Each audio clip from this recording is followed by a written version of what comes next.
ખવડાવી જશે ના નોકરી ધંધો જજો હો ડબલું લઈને ટિફિન લઈને સવારમાં 5 વાગે ઉઠીને 6 વાગે ઉઠીને અને નોકરી ગુલ્લીઓ ના મારતા આ તો કઈક દીકરાઓ એવા છે મને ખબર છે ઘેરથી એમના મા બાપ ને એવું કે હું નોકરી જઉં છું અને વચ્ચેથી ચોક ગુલ્લી મારી લે આજે નોકરીના ટાઈમે જાય ઘેર ખાવાના ટાઈમે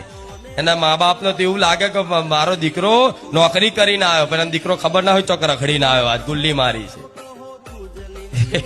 એવું ગુલ્લી ની મારવી હો અને ધન્ય છે દીકરાઓને કે આવી મહેનત કરે છે પોતાનું પરિવારનું ભરણ પોષણ કરવા માટે એમને મારા મેલડીના પ્રણામ છે અસલ પુરુષાર્થ છે કે તમારા પરિવાર માટે તમે સવારમાં ઉઠીને રાત દાડાનું પરિશ્રમ કરો છો પરસેવો પાડો છો અને પરિવારનું ભરણ પોષણ કરો છો મા બાપની સેવા કરો છો પોતાની પત્ની છોકરાની કદાચ સેવા કરો છો છતાંય મા બાપ કે તમારી